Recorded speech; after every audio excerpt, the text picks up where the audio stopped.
સમગ્ર રાજ્યના આપના સૌના ધ્યાનમાં છે પ્રમાણે ઓગસ્ટ સપ્ટેમ્બર 25માં ખૂબ ભારે વરસાદ, જેમના કારણે ખેડૂતોને ખૂબ મોટું નુકસાન, એટલે પારાવાર ફસલ લેવાની હોય, આવતા સિઝનની લેવાની હોય, એ બધામાં પ્રશ્નો ઉભા થયા હતા. અને મુખ્યમંત્રી ભૂપેન્દ્રભાઈ પટેલના નેતૃત્વમાં પૂર્વ મંત્રી રાઘુજીભાઈ હતા ત્યારે, કૃષિ મંત્રી હતા ત્યારે એમનો સર્વે વગેરે થયેલો. પંચમહાલ, કચ્છ, પાટણ, વાવ, થરાદ અને જુનાગઢ 18 તાલુકાઓમાં 800 ગામમાં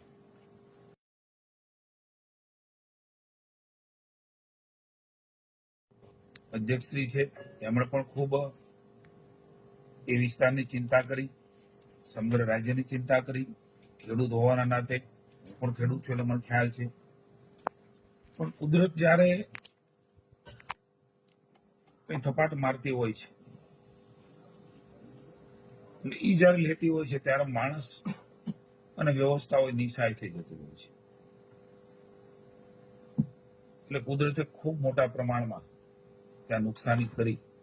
રાજ્ય સરકાર, ભૂપેન્દ્રભાઈની સરકાર સંવેદનાથી એ વિષયને જોઈ રહી હતી. મને જવાબદારી મળી ત્યારથી, એટલે કે પરમ દિવસથી જ એની બેઠકો શરૂ થઈ. મને કહેતા આનંદ છે કે એક સંવેદનશીલ મુખ્યમંત્રી ભૂપેન્દ્રભાઈ દિવાળીની રજાઓ હોવા છતાં બિહાર હતા ત્યાંથી મને ફોન કર્યો કે તમે જોઈ લો, પછી આપણે બેસીએ. મેં મારી કૃષિ વિભાગની ટીમ અને સેક્રેટરી અને બધાની સાથે મિટિંગ કરીને સમજીને બીજે દિવસે બપોરે, એટલે કે ગઈકાલે માની મુખ્યમંત્રીશ્રીને માત્ર આ વિષય માટે એમણે સમય આપ્યો. હું મળ્યો, ડિટેલમાં ચર્ચા થઈ. પુનઃ સાંજે એકવાર એસીએસ દાસ, સંજુ શર્મા મેડમ અને અન્ય અધિકારીઓની ઉપસ્થિતિમાં માની મુખ્યમંત્રીશ્રીએ ડિટેલ ચર્ચા કરી. રમેશભાઈ કટારા, મારા એમઓએસ રાજ્યમંત્રી, એમના વિસ્તારમાં હોવાથી એમને ટેલિફોનિક ચર્ચાઓ કરી.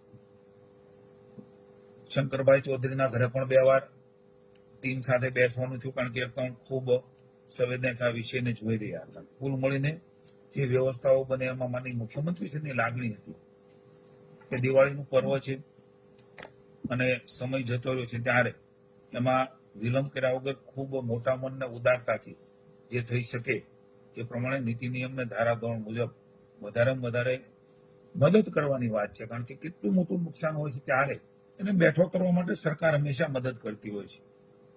એટલે એ ભાવથી મુખ્યમંત્રીશ્રીએ સીએસને ગઈકાલે સૂચના આપી.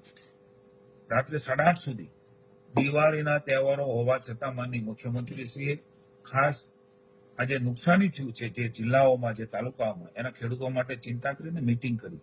હું માની મુખ્યમંત્રીશ્રીનો વિશેષ કે હું ખેડૂત છું ત્યારે એક ખેડૂત તરીકે હું આભાર માનું છું. એક મુખ્યમંત્રી તરીકે પણ વહીવટ અને વ્યવસ્થાઓમાં રજા, વાર તહેવાર, પરિવાર જોયા વગર એમણે સતત આજે પણ chief secretary, ACS CM office Dasji, અમારા વિભાગના સેક્રેટરી, આપણે 4 કલાક મેરેથોન મિટિંગો કરી.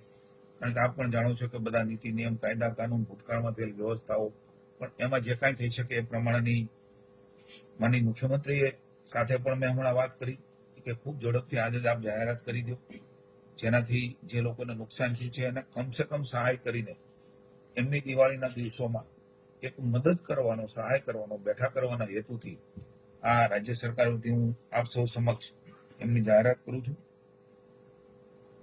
ખરીફ ઋતુમાં વાવેતર જે થયા છે એમાં મુખ્યત્વે દિવેલા, ઘાસચારો, બાજરી, કપાસ, મગફળી, શાકભાજી અને કઠોળ પાકોમાં તેમજ બહુ વર્ષાયુ દાડમ જેવા બાગાયતી પાકોમાં નુકસાન થયું. તો આ બધી ડિટેલો, કેટલા હેક્ટરમાં, કેટલી જમીનમાં, કેટલા અલગ અલગ પ્રકારે એમનું વાવેતર હતું, આ બધી જ ચિંતાઓ કરી.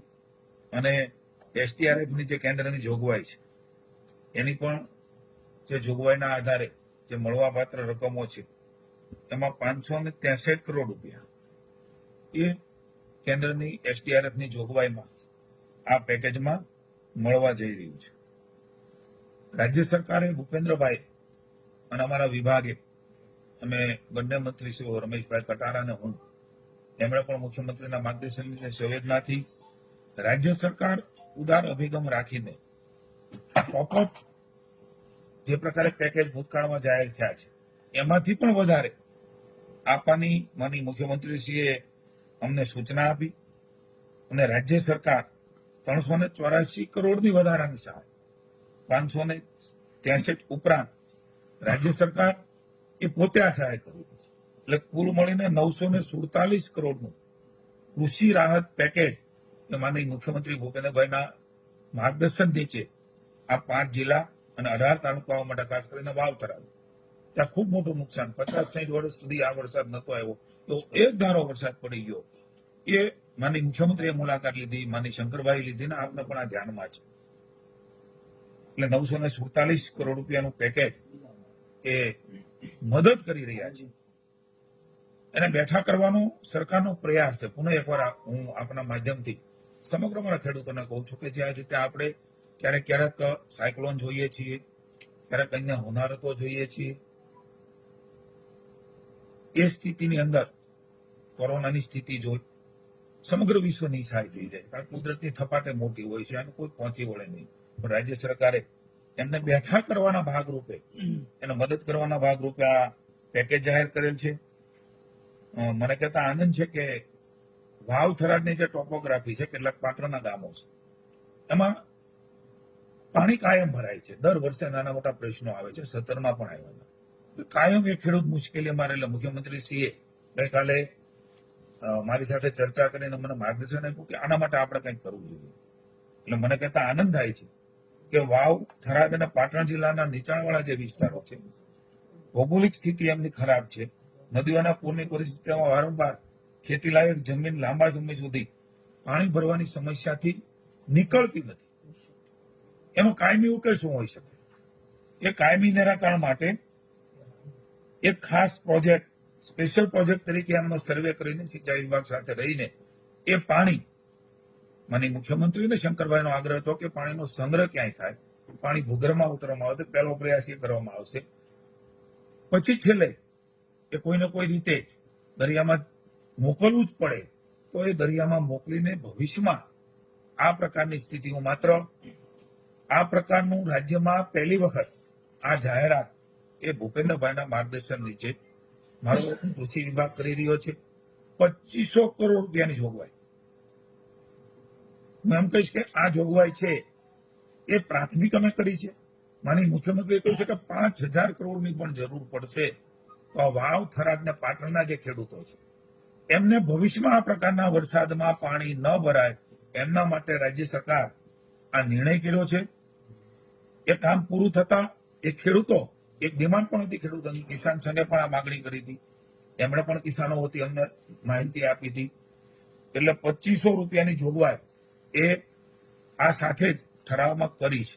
હું પુનઃ એકવાર કહું છું કે 2500 થી પૂરું ન થાય તો પૂરું થાય ત્યાં સુધીની રકમ રાજ્ય સરકાર 5000 કે 5000 થી વધારે હોય એ ખેડૂતોના હિતાર્થે આજે હું એવું માનું છું કે પેઢીઓ સુધી એમની દિવાળી હવે સુધરશે.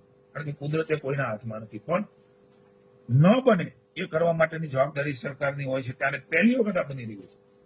વર્ષોથી આ સમસ્યા છે, ચાહે અમારી સરકાર હોય, કોઈની હોય. પણ આ વિચાર એ ભારતીય જનતા પાર્ટીની, ભૂપેન્દ્રભાઈની સરકારે કર્યો છે, એમના નેતૃત્વમાં કર્યો છે. એક બીજો પણ નિર્ણય કર્યો છે, એ પણ પહેલી વખત ગુજરાત રાજ્યમાં થઈ રહ્યો છે. જ્યાં પાણી ભરાણું છે ત્યાં ફરી વખત વાવેતર એ શિયાળુ પાક લઈ શકે એમ નથી. રવિ પાકમાં મુશ્કેલી થાય એમ છે. 1 નવેમ્બર સુધી ત્યાં પાણી ભરાયેલું હોય એનો સેટેલાઇટ સર્વે અને અન્ય સર્વે દ્વારા તો એ લોકોને પ્રતિ હેક્ટર લેખે ખાતા દીઠ મહત્તમ 2 હેક્ટરની મર્યાદામાં 20,000 રૂપિયાની સહાય, મદદ ખેડૂતને બેઠો કરવાની વાત એ ગુજરાતના ઇતિહાસમાં આ પ્રકારે, કારણ કે આપણે જાણીએ છીએ કે એકવાર એક સિઝન ગઈ પછી નવી સિઝનની ચિંતા એ જનરલી ખેડૂતને હોય છે. પણ આ પ્રકારની વ્યવસ્થાઓ કે ભારતીય જનતા પાર્ટીની, ભૂપેન્દ્રભાઈની સરકારે કરી છે અને એમાં આમાં જ આવી જાય છે એ આખો પેકેજમાં. પણ આ સૌ પ્રથમ વાત, બે વાત. એક તો રવિ સિઝન ન લઈ શકે એટલે એને મદદ કરવા માટે 20,000 રૂપિયા ખાતા દીઠ મહત્તમ 2 હેક્ટરની મર્યાદામાં આપવામાં આવશે 1 નવેમ્બર.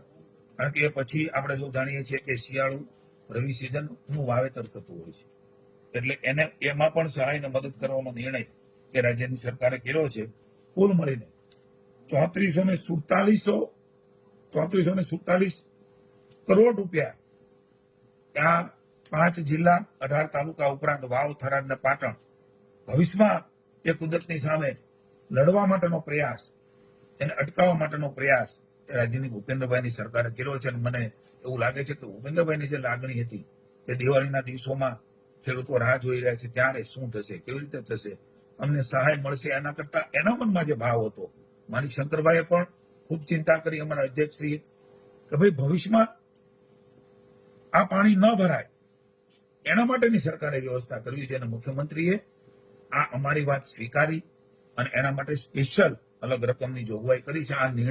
આ બંને નિર્ણયો, પેકેજો તો ભૂતકાળમાં થયા જ, આ પેકેજમાં પણ રાજ્ય સરકાર ભૂતકાળમાં આપ્યા હોય એના કરતા રકમમાં વધારો એ ટોપઅપમાં રાજ્ય સરકાર જે પોતે એના બજેટમાંથી આપી રહી છે એમાં અમે વધારો કર્યો છે. એટલે અમારાથી નીતિ નિયમ પ્રમાણે એને મદદ કરવાનો જે હેતુથી આ પ્રકારના પેકેજની જાહેરાત કરતા મને આનંદ થાય છે કે દિવાળીના દિવસોમાં ખેડૂતો એક બાજુ નુકસાનીમાં હોય, મુશ્કેલીમાં હોય, ભવિષ્યની ચિંતા હોય, એવા વખતે આજે દિવાળીમાં માની મુખ્યમંત્રીએ ચિંતા કરીને ગઈકાલે બેસીને દિવાળીના આગલા દિવસે આજે ચિંતા કરીને ફોન કરીને માત્ર ખેડૂતોના હિત માટે એમને પણ થોડી સધિયારો મળે, એમને પણ માનસિક શાંતિ મળે એ ભાવથી આ પ્રકારની જાહેરાત એ કરતા રાજ્ય સરકાર વતી મને આનંદ થાય છે. આજે ભાવનગર હોવાના કારણે ભાવનગરથી મેં જાહેરાત કરી છે આપણા માધ્યમથી તમામ રાજ્યના ખેડૂતોને, અને ખાસ કરીને 5 જિલ્લામાં જેમને મુશ્કેલી થઈ છે એને આ સમાચાર પહોંચશે તો મને એવું લાગે છે કે એમના ડબલ દિવાળી જેવું, કારણ કે માનસિક રીતે માણસ ભાંગી ગયો હોય છે, ત્યારે ભવિષ્યની ચિંતા એ પણ હવે આમાં દૂર થાય છે. Thank you.